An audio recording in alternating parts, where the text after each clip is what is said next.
எல்லாருக்கும் இருக்கிற ஒரு கொஸ்டின் என்னன்னா, இன்ஃப்ளேஷன் இன்க்ரீஸ் ஆயிட்டு இருக்கு. ரஷ்யா உக்ரைன் பிரச்சனை வந்தது. க்ரூட் ஆயிலோட பிரைஸ் இன்க்ரீஸ் ஆயிருக்குது ரீசெண்டா. இவ்வளவு பிரச்சனைகள்லாம் இருந்தும் மார்க்கெட் இன்னும் ரெக்கார்ட் ஹைக்கு நியர்ல இருக்கு. ஏன்? இதுதான் எல்லாருக்கும் இருக்கிற ஒரே கொஸ்டின். எனக்கும் ரெண்டு விஷயம் இந்த லாஸ்ட் ஒரு 1 year 1.5 yearsல நடக்காம இருந்திருந்தா, நிஃப்டியோட பிரைஸ்ல நிஃப்டியோட இண்டெக்ஸ் வேல்யூ 21,000 தாண்டி இருக்கும். அதுக்கு ரெண்டு காரணம் சொல்லலாம். ஒன்று, ரஷ்யா உக்ரைனோட பிரச்சனை ஒரு காரணம். ரெண்டாவது, இன்ஃப்ளேஷன். இது இந்தியாவுக்கு மட்டும் இல்லை, குளோபலாகவே இது எல்லா கண்ட்ரிஸையும் இப்போ இன்ஃப்ளேஷன் வந்து ரொம்ப ஆட்டி படிச்சுட்டு இருக்கு அப்படின்னு சொல்லலாம். இந்த இன்ஃப்ளேஷன்ல இவ்வளோ பெரிய பிரச்சனை இருக்குமா அப்படின்ற ஒரு கேள்வி கூட ஒரு சாதாரணமா ஒரு பிகினர்ல ட்ரேடருக்கும் வரும். இது என்ன அந்த அளவுக்கு ஒரு பெரிய பிரச்சனையா அப்படின்னு. ஆனா இன்ஃப்ளேஷன்ன்றது வந்து ஒரு ரிஃப்ளெக்ஷன் இல்லை எக்கனாமியோட ஒரு இம்பார்ட்டன்ட் ஃபேக்டர் அப்படின்னு சொல்லலாம்.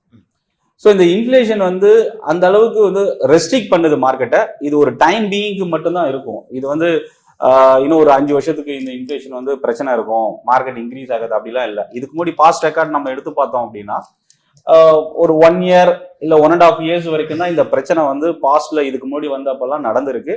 ஸோ இப்போ நமக்கு வந்து நியர்லி ஒரு 6 monthsக்கு மேல இந்த பிரச்சனை 6 months to 8 months கூட ஆயிடுச்சுன்னு சொல்லலாம். ஸோ இந்த இன்ஃப்ளேஷன் பிரச்சனை நமக்கு மறுபடியும் கண்ட்ரோல்ல வரும்பொழுது மறுபடியும் மார்க்கெட் இன்னும் ரெக்கவர் ஆக ஆரம்பிக்கும். ஸோ இப்போ நம்ம ஃபர்ஸ்ட் நான் கேட்ட கேள்வி வந்து என்னன்னா, எல்லாருக்கும் இருக்கிற கேள்விதான், மார்க்கெட் ஏன் இப்போ ரொம்ப ஹையர்ல இருக்கு. ஒரு சிலருக்கு பயம் கூட இருக்கும், ஏன்னா இந்த இடத்துல இன்வெஸ்ட் பண்ணா மார்க்கெட் இறங்கிடுமோ, ஏன்னா இவ்வளவு பிரச்சனை இருக்கு. ஆனா இந்த இடத்துல போய் ரெக்கார்ட் ஆகி நியர்ல எப்படி இதோட 3-4 times வந்து பாத்தீங்கன்னா 18,000 வந்து டச் பண்ணிட்டு இறங்கிடுச்சு. ஸோ அப்ப இதே மாதிரி இந்த முறையும் இறங்கிடுமோன்ற ஒரு பயமும் இருக்கு. அது ஆப்வியஸ்லி எல்லாருக்கும் இருக்கிற ஒரு பாசிபிலிட்டி தான். மார்க்கெட்ல இதான் நடக்கும், இதுக்கப்புறம் 19,000 போகும் அப்படிலாம் எதுவுமே கிடையாது. ஸோ நான் பிகினிங்ல சொன்ன மாதிரி 21,000 போக வேண்டிய நிஃப்டி ரெஸ்ட்ரிக்ட் ஆனதுக்கான காரணமே இந்த ரெண்டு பிரச்சனை தான். ஸோ அப்போ வந்து என்னன்னா, இப்போ ஸ்டில் இன்னும் ஒரு அட்ராக்டிவ் ரேஞ்சில் தான் நம்ம மார்க்கெட் இருக்கு. நம்ம மார்க்கெட் மட்டும் இல்ல, குளோபலா ஒரு சில மார்க்கெட்டும் ஸ்டில் இன்னும் ஒரு அட்ராக்டிவ் ஜோன்ல தான் இருக்கு.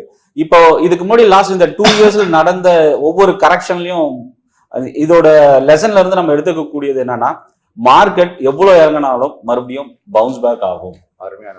ஸோ எங்கெல்லாம் நமக்கு கரெக்ஷன் வருதோ அந்த இடத்துல நம்ம ஆப்பர்ச்சுனிட்டியா யூஸ் பண்ணலாம். இப்போ இன்வெஸ்ட் பண்ணலாமா வேண்டாமா இந்த கேள்வி வந்து பாத்தீங்கன்னா, இப்ப வேணாம் நினைக்கிறவங்களுக்கு என்ன ஆகும்னா, 90,000 போகும்போது மிஸ் பண்ணிட்டோமே அப்படின்னு தோணும். இறங்கும் போது என்ன தோணும்னா, நல்ல வேலை நம்ம தப்பிச்சிட்டோம். ஸோ அப்ப இந்த இடத்துல இன்வெஸ்ட் பண்ணலாமான்ற கேள்விக்கு என்ன ஆன்சர் அப்படின்னு பாத்தீங்கன்னா, பண்ணலாம், ஆனா பண்ண வேணாம். ஸோ இது நீங்க என்ன பண்ணலாம்னா, 100 shares வாங்குற இடத்துல ஒரு 10 shares நீங்க பர்ச்சேஸ் பண்ணுங்க. அந்த ஸ்டாக்கை மிஸ் பண்ணாம இருந்த மாதிரி இருக்கும்.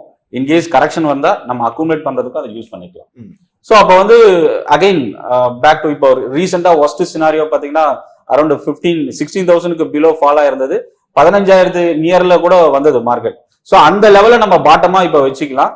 ஸோ அது வரைக்கும் நீங்க என்ன பண்ணலாம்னா, நீங்க லார்ஜ் கேப் ஸ்டாக்ஸ், ஃபண்டமெண்டலா ஸ்ட்ராங்கா இருக்கிற கம்பெனிஸ், இந்த மாதிரி ஸ்டாக்ஸ் முக்கியமா இப்போ செக்டாரை வந்து ஃபோக்கஸ் பண்ணுங்க. எந்தெந்த செக்டார் இப்போ நல்லா க்ரோ ஆகுது அந்த செக்டார்ல இருக்கிற கம்பெனிஸை நீங்க வாட்ச் பண்ணலாம். ஒரு சில ஸ்டாக்ஸ் வந்து பாத்தீங்கன்னா வால்யூம் அதிகமா இன்க்ரீஸ் ஆயிட்டு இருக்கு. ரெண்டாவது, ஒரு சில ஸ்டாக் இப்போ எஃப்ஐஎஸோட சைட்ல பையரா டர்ன் ஆயிருக்கிறாங்க. ஸோ தொடர்ந்து கண்டினியூஸா செல்லரா இருந்த எஃப்ஐஎஸ் இப்போ பையரா டர்ன் ஆயிருக்கிறாங்க. ஸோ அவங்களோட சைனும் வந்து நமக்கு ஒரு பாசிட்டிவ் இம்பாக்ட் தான்.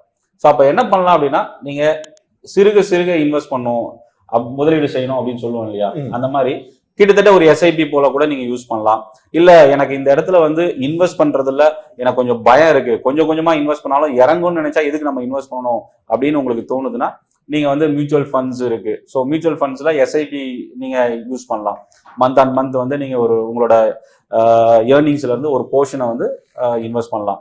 இந்த மியூச்சுவல் ஃபண்ட்ஸ்ல வந்து எனக்கு லாபம் பெரிய அளவுக்கு இருக்காதுன்னு நினைக்கிறவங்க, நீங்களே ஒரு போர்ட்ஃபோலியோ கிரியேட் பண்ணிட்டு அந்த போர்ட்ஃபோலியோல மந்த் அண்ட் மந்த் நீங்க யூஸ் பண்ணிக்கலாம்.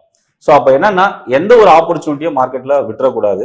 ரெண்டாவது, பெஸ்ட் டைம் மார்க்கெட்ல கிடையாது, ஒஸ்ட் டைம்ன்றதும் மார்க்கெட்ல கிடையாது.